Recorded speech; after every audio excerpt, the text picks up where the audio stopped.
Well, good morning. This is Knox County Commissioners, April 17th, 2025. We have our illustrious guests from Job and Family Services with us, and say your name so the people in the county will know your name, and we're thankful for you to be here and share with us. Thank you for having us. I'm Scott Boone. I'm the Director of Knox County Job and Family Services. And I'm Danielle Kreider. I'm the Administrator of Children's Services. Thank you. Thanks for being here.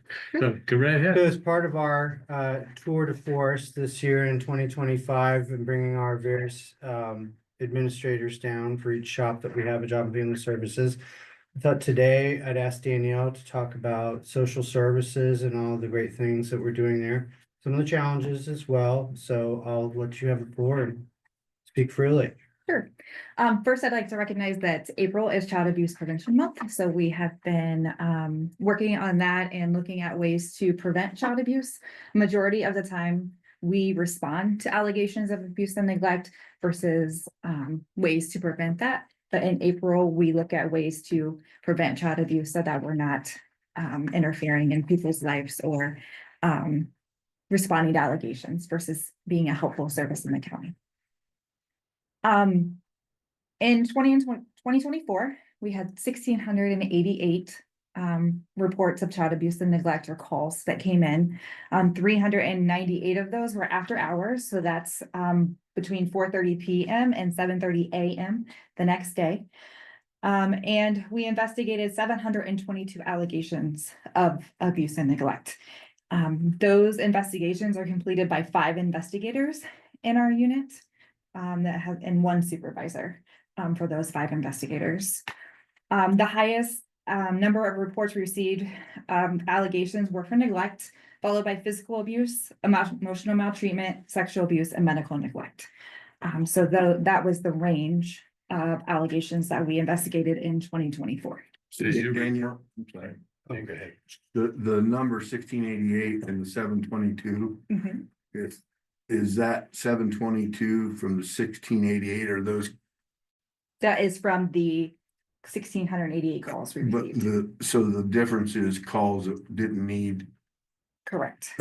investigated? Correct. Is that what I'm reading? Yes. Okay, got Yes, it. absolutely. Thank you. Yeah. And then on the different, are they broken down in categories as to, what was sexual abuse? How many of those are in that category? Is it broken down further for that? Yes. In that 2044? Okay, thank you. Yeah, and so some allegations that the primary reason for the call might be alleged sexual abuse, but we'll find that there might be elements of physical abuse or sexual abuse or neglect as well as we get into investigating those. What's the percentage these days about number of families that have some sort of drug activity related to them when we have contact? It continues to be about 75%. Okay. 75% of the cases that we investigate or we are involved in have some sort of substance abuse or exposure in them. And can you tell them a little bit more about how after hours works? Sure. So each caseworker is responsible for taking 2 weeks of on-call a year. And on-call is from Friday at 4:30 until the following Friday at 7:30 a.m. And at 4:30, all calls that come in go to the on-call worker to take that information and decide whether we need to respond to it or not. We are mandated by the state of Ohio to provide service to reports of abuse and neglect 24/7, 365 days a year. So we always have someone on call. And some of those might be from the police enforcement. Yes. Are most of those from the police enforcement, or is I would say it's a combination of the police and the hospitals. So Knox Community Hospital, Nationwide Children's, we get quite a few from Nationwide Children's as well. okay? Yeah. And then in 2024, in regards to investigations, the state of Ohio did open up an online reporting portal for mandated reporters.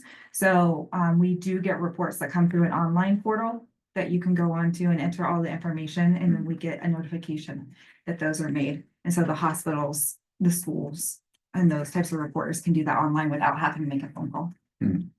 We can call them back, of course, if we need more information, but they can just do it online. Thank you.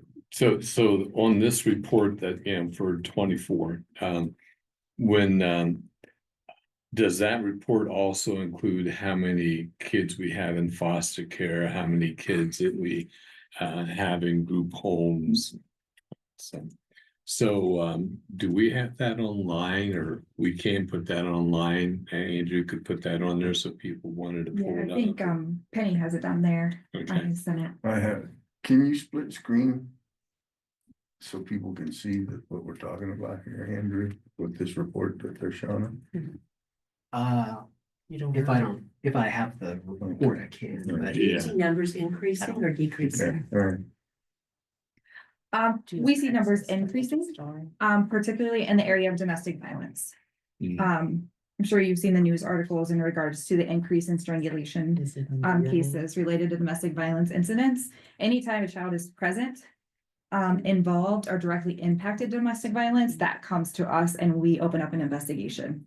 In our guidelines in the Ohio Administrative Code, domestic violence is considered physical abuse, endangering children. So we have seen an increase in And those that cases. parallels addiction increase as well, doesn't it? It does. Yes. No, the domestic abuse, that would include married as well as boyfriend, girlfriend. Yes. Scenario. Is that broken down then in this report as to whether it's really a married couple or a non-married couple? And the specific report I'm referring to here, no, but it is data that we have and can share Okay, with you. yeah, I didn't open up the whole thing because I thought, there would probably be a whole packet there. Maybe there is. Did you open up? the- Yeah, no, it was just one Just snapshot. one- It's one- just a just snapshot. Yeah. Snapshots all we But got. we could go in our database and break it out Mhm. Okay. specifically like you're requesting. And our annual report should be published probably toward the end of this month or early Okay. next month, and that'll incorporate some of this as well, some other details.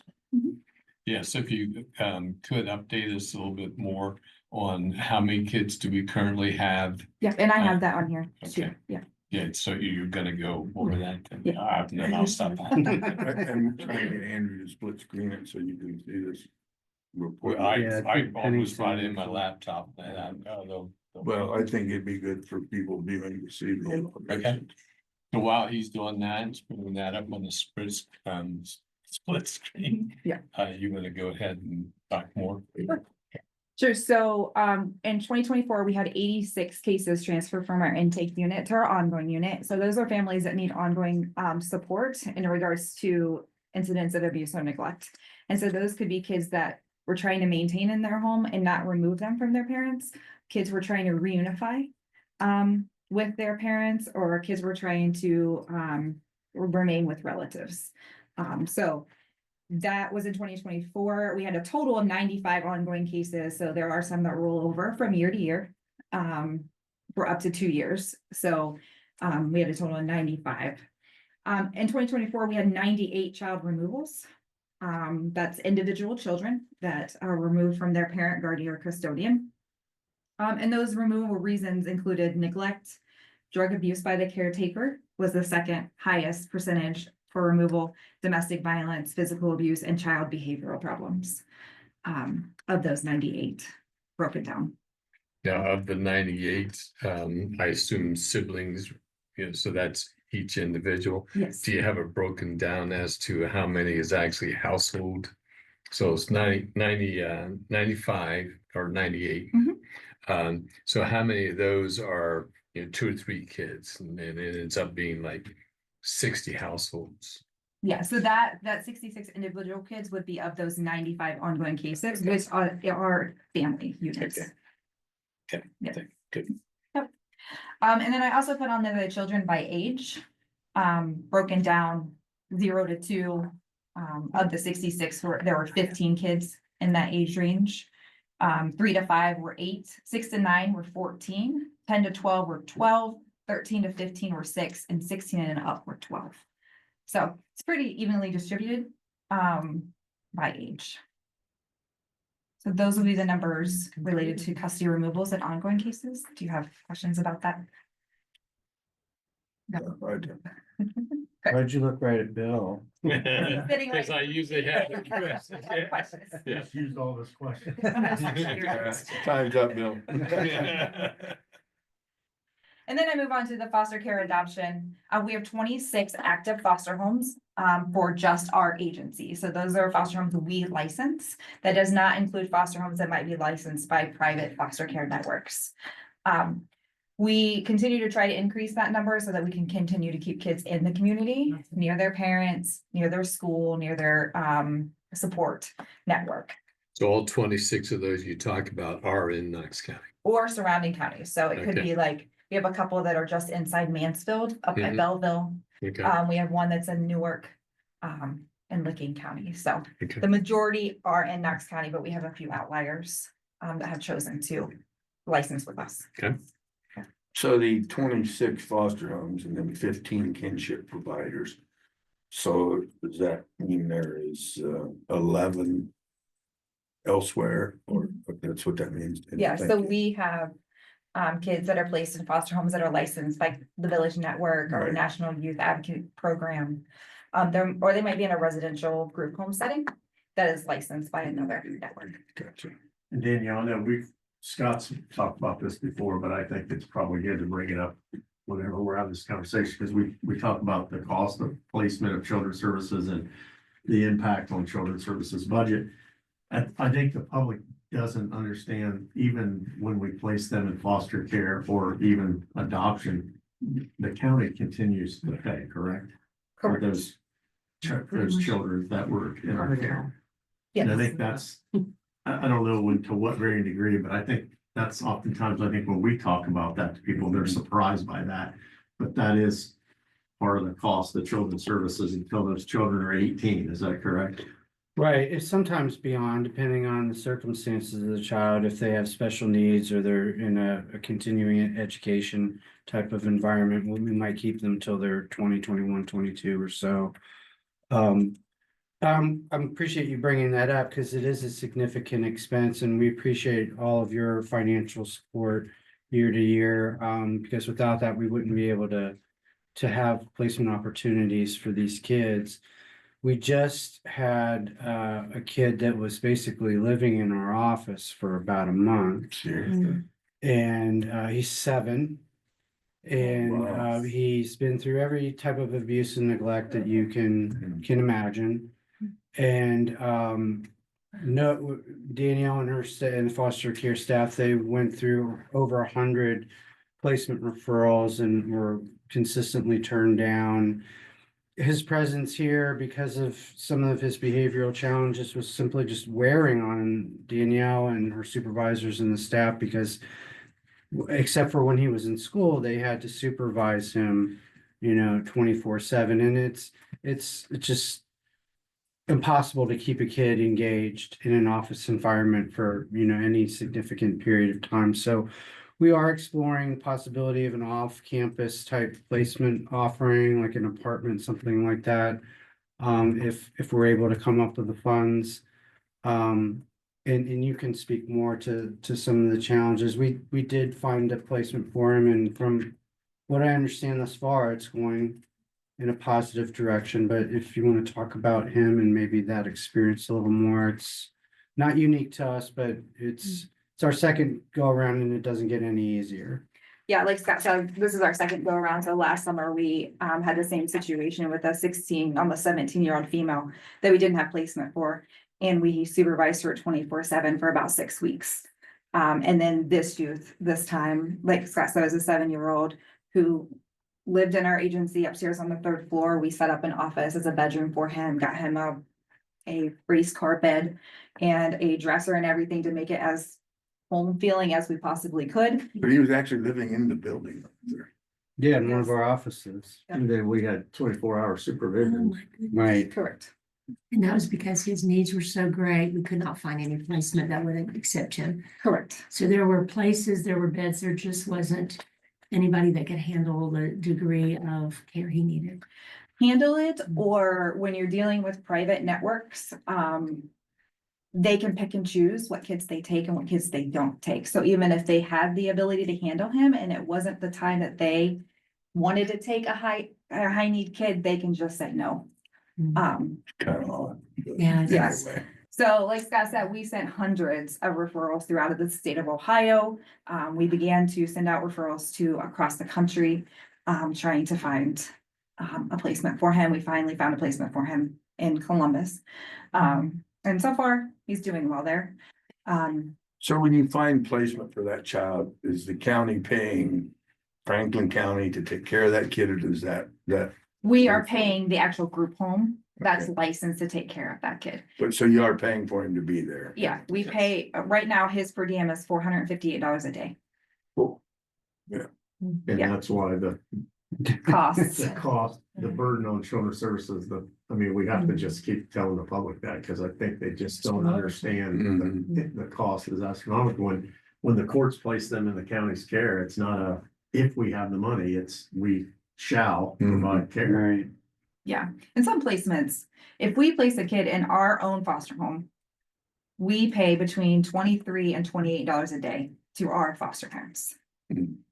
If we place a kid in a network home, we pay between $75 a day up to $200 a day, depending on the child's needs and the foster home they're going to. And then if you place them in a residential or a group home, you're paying between $295 a day to some places charge up to $1,000 a No day kidding, wow. to care for this child. And sometimes we have no other options but to accept the higher cost placements because the child needs it and there are no other options. We got it almost in. Child placed in Florida. We do. We have a Stop child there. placed in Florida at a psychiatric residential facility. And we still have to send an employee down there once a month to verify Yeah, that. every other. Every other Every- month. every other. Yeah, to see the child face to face, and then on the off month, she does a virtual visit with that child. So hearing this, Scott, I would say budgeting is a bit of a chore, right? I mean, because you never know where that line of care you're gonna be spending is going and where it's going and how much it will be, right? You're right. We have our projections, obviously, and we're very proud that we're normally very close from year to year, but when 2016 hit and the opioid pandemic, we weren't ready for that. And anything that we had that was put away to pay for placement costs or rainy day types of things, quickly got eaten up in a year or two. So, yeah, we depend very much on the community to support these activities because every levy dollar that we have goes to paying for a safe roof over a kid's head. That's why I say I think it's important that having these conversations so the people can view and watch, realize how important the levies and stuff are for job and family services. Right, and we always try to think what we can do better, and so we've been talking to our state representatives and Senator Brenner about these facilities and how the Franklin counties of the world have money to pay $800 a day. We can't pay that. We can't afford that. So there's quite a bit of disparity in terms of what the liberty that they're allowed to charge these other counties. So we're trying to get, involved in some legislation Right. to even that out. But the heartbreaking part of it all is that, this kid, that part of his challenge, Strenda, was, he's got a lot going on, but he's a lovable kid. He has these episodes where you just want to take him home and Sure. and provide a safe place for him. He's got a really high IQ in the 90s. So, but what we keep hearing from these facilities is, they read into the negative types of things that they perceive and say, well, the liability is too much for us, or we can't handle that. But normally when we hear similar stories about kids like the one that we had, and we talked to Franklin or we talked to Hamilton or whoever, yeah, we have a kid placed in that facility. Well, that's funny because they turned us down 5 times. So there is a money talks element to all this. I understand there unfortunately. is legislation to try to make it where they can't do that to. Right. So we're working with the directors associations and our local leaders beyond you all to try to keep pushing that forward. There'll be some people who will say, oh, why don't the parents cover that cost? So what do we say to them about having parents paying those fees for those kids? Well, the law's not set up for them to be contributing that way. And, you know, if there want to be some changes on that end, that, you know, that's a whole different conversation. Fact of the matter is the people that we usually contact, don't have high levels of education, they're very low income families. They don't have a lot of economic resources. There were some discussions back in the day where, you know, maybe we approach them to pay child support, you know, maybe we get some financial feedback that way, but it's unfortunately not practical for most of the families that So poverty can't is a stay, factor in this as well. almost always, Mhm. yes. What we found was that if we did have a child support order on families, they weren't able to pay it, then it causes arrears, which causes legal problems, which causes them maybe to go to jail and they can't take care of their kids returning home. So it was a cycle of, you know, Right. outweighing, Yeah. which works better. Right. And the per diem that I was talking about, that ranges, you know, $23 to $1,000 a day, that does not include clothing for the kids, that doesn't include special activities for them, that doesn't include costs that aren't covered by Medicaid. So you add that on, which also comes out of the levy money, Mhm. and it becomes even more costly. The kid, we had living in the office, we had an aide that would come and spend time with him and try to provide some relief to our staff. That was an additional expense, things like that. And then do you remember when we had the levy renewal? That's next year, I believe. And I think we try to add to that because right now the general fund has been supplying up to $1 million a year to help Right. cover the childcare costs. And so we certainly encourage those taxpayers to be able to make sure that we are able to cover those expenses. And so we do appreciate how you've been frugal in trying to see that that budget doesn't get totally destroyed. We feel like we're very responsible stewards of that money. When I referenced 2016, the number of kids that we had in care quickly grew to 150, 160, and Danielle has gotten that down significantly, as you see. So, and a lot of those are kinship placements, which the cost associated with those placements is less for obvious reasons, but we still have those 10 or 12 that are in the $400, $500 a day range that are higher needs kids, and that's what eats up the majority of that budget. And then do you have several kids right now that are in the adoption pipeline? We do. So we have 21 children with an adoption goal. Those are kids that have parents' rights have been terminated, and we're looking for their forever home. In 2024, we had 4 finalized adoptions. So those are kids who were adopted by either our foster home that they were in or our foster home we located that were open to adopting them. Do you find the younger the child when it comes to adoption easier or harder to get in Easy. an adopt easier? Easier. So the Most people older who- they get, the harder it is for the adoption process. Yeah, most people who get into foster care or adoption are looking for the younger population, child. 0 to 5 Yeah. age range. Yeah, and the older they get, the harder it is to find an adoptive home.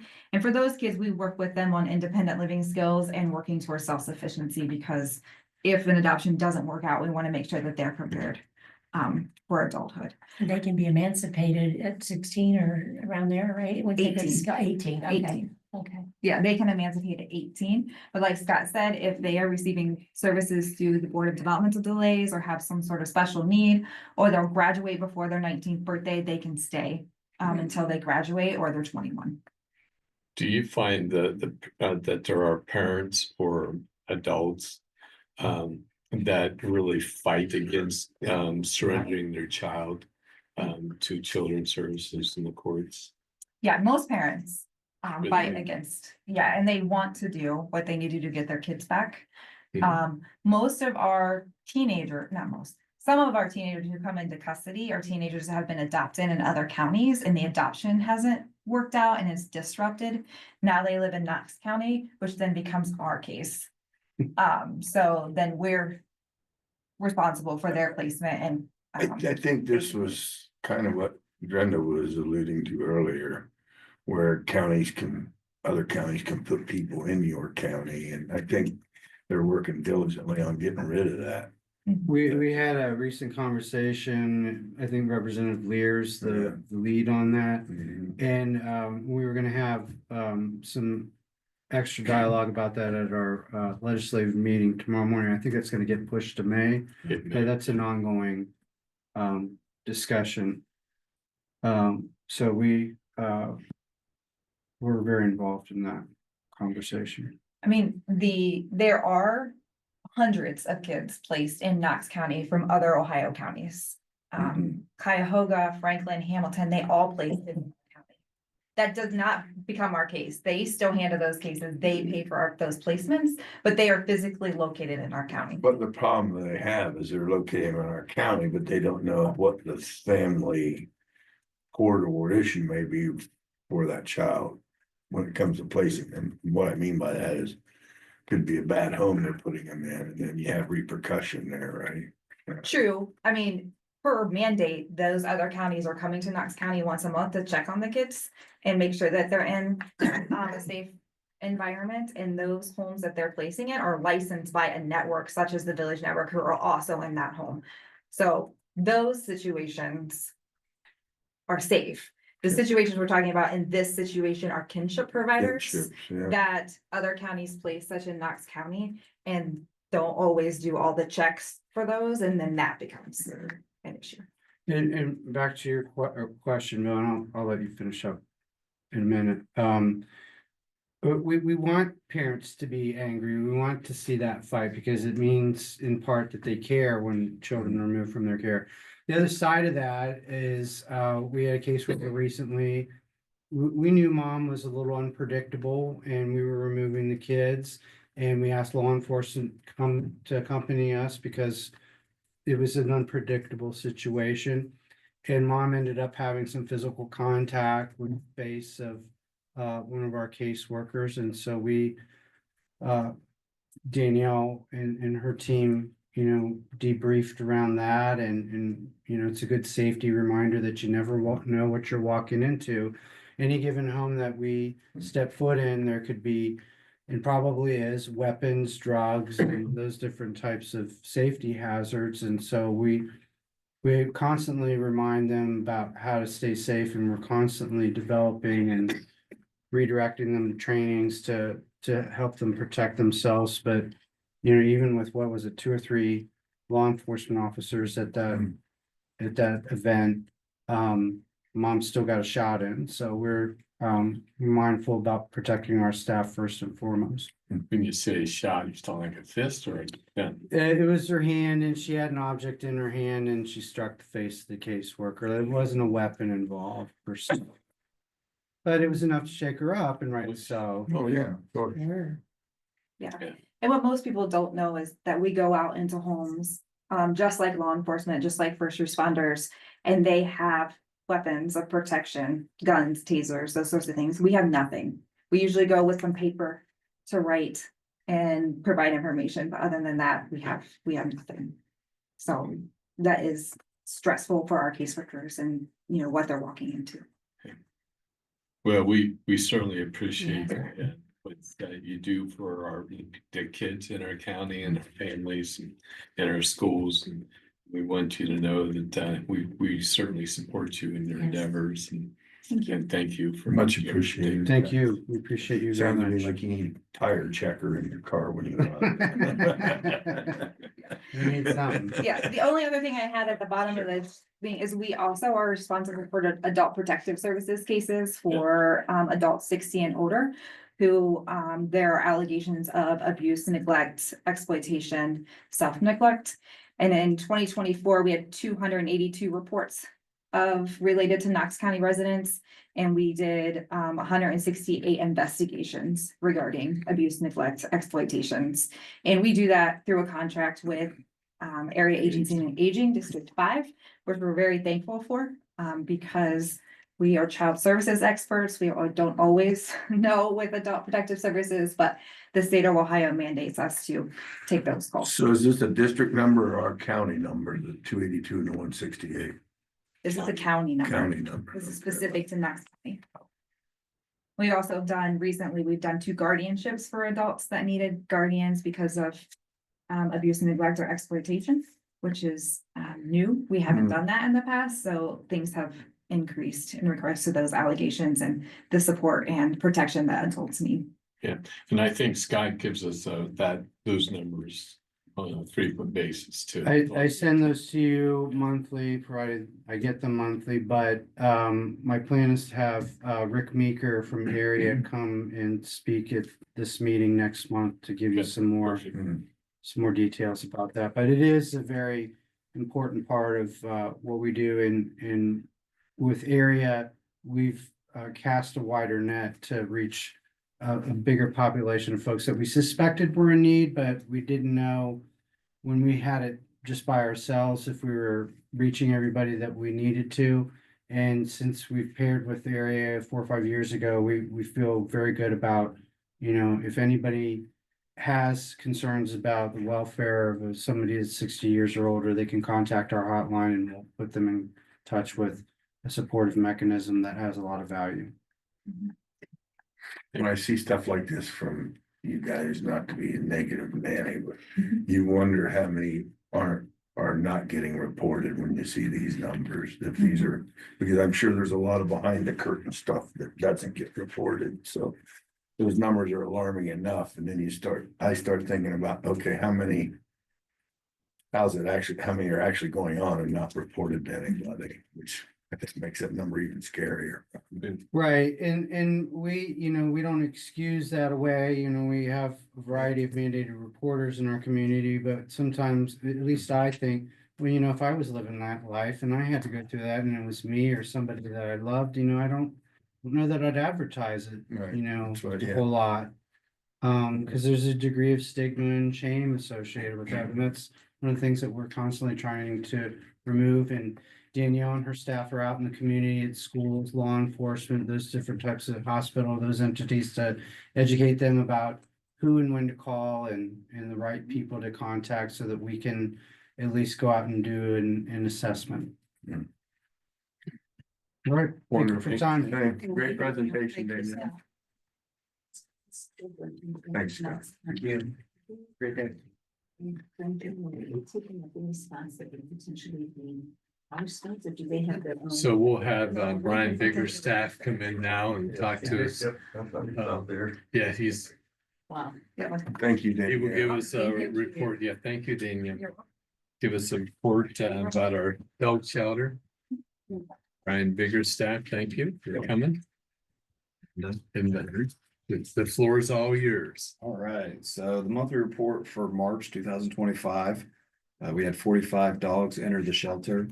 19 of those were owner surrenders, 22 were strays, 2 were seized custody dogs, and 2 were returned adoptions. We had 55 dogs leave the shelter in the month of March. 10 of those were adoptions, 6 were euthanasias, 15 were returned to owner, and 4 were transferred out to rescues.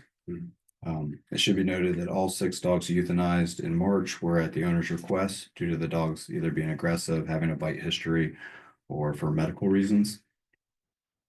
As of Wednesday, April 16th, 2025, there were 14 dogs at the shelter. Out of the 14 dogs at the shelter, 12 are available for adoption. 1 has been adopted and is waiting to be have surgery, and then before it can go home next week. And then there is 1 dog that's on a 3-day stray hold. There's a total of 4 dogs on the adoption floor that have been at the shelter for over 60 days. And we had a total of 2 citations issued in the month of March. Deputy Moore issued 1 citation for failure to confine, and Deputy Brown issued 1 citation for failure to confine.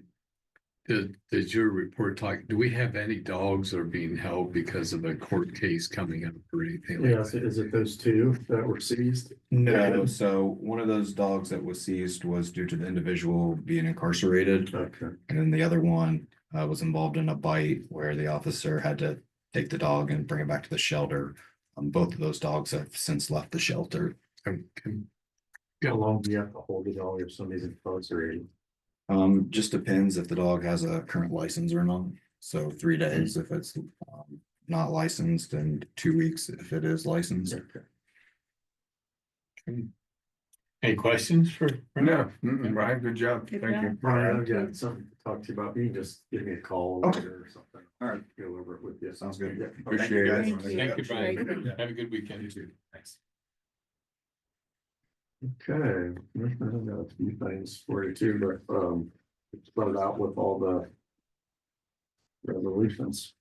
So we have a resolution to authorize Jeff Pickrell, Director of Water Wastewater, as the signing agent for a new 2025 Chevy Silverado 1500 crew cab from GMC Mount Vernon. This will come out of his budget. Motion, Motion to approve. Second. and those in favor say aye. I think that requires Bill's signature. And authorize Jeff Pickrell, again, as Water Wastewater Director, as the signing agent for purchase of a New Holland E50D mini excavator. And this was some of the stuff you remember last week or the week before, you authorized him to dispose and sell Right. some excess equipment. This ended up being, I think he's trading in that piece of equipment. Yeah, for, well, let's see, was it? Was it $12,000? I think that he was trading in 7,000, yeah, 12,000 trade in on that, I think it was. From what he was gonna, you authorized him to get rid of, so we're good to go on that. This is a piece of equipment from under $5,000 or over $5,000 list from. This is that one a traded value, but this is, he's buying a new excavator valued at $38,000. Right, So it's different than selling it. Yeah. He's trading it in, yeah. Still need a motion. motion to approve. Seconded. And those in favor say aye. All right. Okay, so then we have a utility permit for Licking Rural Electric on Gilcrest Road near intersections of Bryan and Allen Roads in Monroe Township. Motion to approve. Second. And all those in favor say aye. Aye. I think it takes 3 signatures. Yeah. This one that does too. does. I think that takes 3, Oh, does it? there's 3 lines, yeah. We have approve a commercial pest management agreement with Knox County Department of Jobs and Family Services. And this is with Terminex. They have this as an ongoing, I think every month, they have it sprayed upstairs, the lobby, conference room, all that kind of stuff. So it's a normal contract for Yeah, that, I it's just see. a renewal. You didn't give it to this. Motion to approve. I second it. Those in favor say aye. Aye. And then they have that same contract agreement for the Knox Opportunity Knox Employment Center. Motion to approve. I mean, Yeah. Second. And yeah, so all those in favor say aye. Aye. I think these do require all, yeah, these do require all three. And then we have a contractor agreement with Job and Family Services and Jacob Ware, Ohio League Job Summer Youth Coaching Position. Motion to approve. Need a second? Seconded. All those in favor say aye. Aye. And then we have our contract for approval with the Opportunity Knox. And this is for the time flooring that we opened the bids a couple weeks ago. $116,470.58. And this is being paid for with county's capital permanent improvement funds. Motion to approve. Second. And those in favor say aye. Aye. All right. All right. Then we have a sub agreement with Job and Family Services. And, excuse me, losing my voice. And Children and Family Services sub awards. And this is just for pass-through funding. Motion to approve. I second it. All those in favor say aye. Aye. We have 2 items for Bethany. If I can get it out. The transit administrative title of the Title IV program. This has been approved by Chip and it's ready for your signature. Motion to approve. Second. All those in favor say aye. And that one only needs bills. Okay. And then we have another one for transit, the Americans with Disabilities Act program that's required. Motion to approve. I second And those in favor say aye. it. Aye. And then the last item, commissioners, we do have the contract I'm gonna add. ready for the compost facility. This will basically leave the facility operating as it has been, same hours, access to the public. The cost will be $31,200 a year, for green machines out of, Fredericktown to manage that site for us. And we are gonna try to do some education and restricting of the volume of commercial deliveries. We're still gonna allow commercial. But we're working with Green Machines on what that restriction should be. We're getting some really large trailers that commercial companies are bringing out. That's not really the objective of the county compost facility, and I think it's gotten abused a little bit by saying it can be contractor use. It's more for small, pickup trucks, and they're gonna kind of limit the size. We're gonna put some signage out there, start with education. We do have cameras, so we'll be able to monitor if they are too large of loads, but that is what we found out really caused the problem that we experienced with the volume of material. Was a few vendors were bringing excessively large amounts of material out there. We also did find at least one, maybe two contractors from out of county that were bringing material out there. So we're gonna start with, somewhat the honor system, but we do have cameras. We're gonna monitor those certainly more closely. And the contractor that we've hired to manage this, his site in Fredericktown can take those larger commercial loads. So they would just need to take them up to him and pay whatever his fees are, to do that. But so we're not at this point restricting commercial activity. We're just gonna kind of monitor and scale it down a little bit. This is a popular initiative with the citizens of the county. We don't want to take any of that away. But we're gonna have to put some parameters in place. So with that, the contract is ready for your approval. Motion to approve. Second. Those The favors, Steve? price didn't go up that much either, did it? It went up, what was it, Penny, $200 a month, but the contract we had in place, I believe, was 3 years. So that price would have been going up as well, and they just didn't rebid. They're out of Marion, Right. so they decided not to do that anymore. So I think this will work out well. It's a local company. They're in Fredericktown. They're closer to monitor it for us. And we had a meeting with him last week. I think he's gonna do a good job for us, and hopefully we can provide the service without it being taken advantage of. Okay, so I have a first and a second. All those in favor say aye.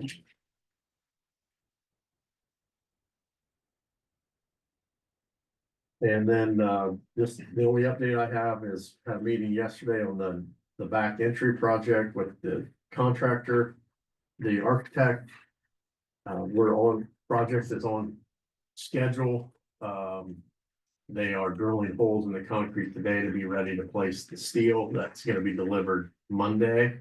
And it'll start going up at that point, so it'll start to take shape a little bit. What was the projected finish date, Jason? I They forget. estimated 6 months to complete. They started what they were smart. Yeah. March 3rd. So they're estimating by the end of August is what their hope is.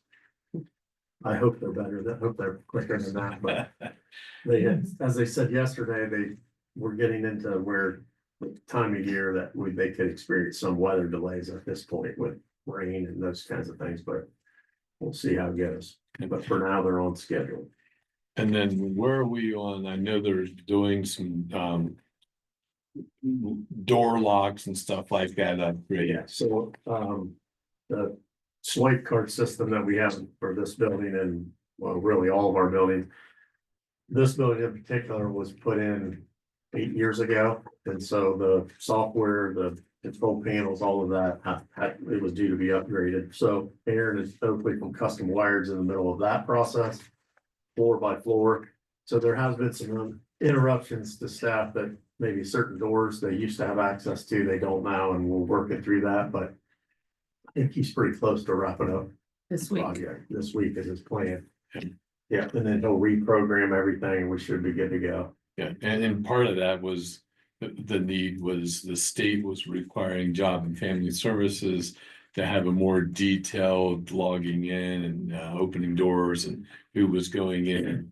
And this Yeah, will help system them will on do that Yeah, report. they'll be able to, it wasn't the reason for the upgrade, but it will help, once it's done, it'll help what they need to specifically know who's going in and out of doors. We could track that before, the reporting just wasn't really easy to get to. This will be much easier to track. Great. Yeah.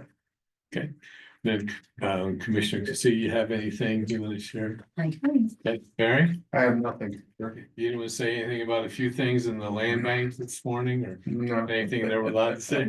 Happy Easter. I'm Everybody afraid happy that, Easter. I'm afraid that I would overcommit. Yeah.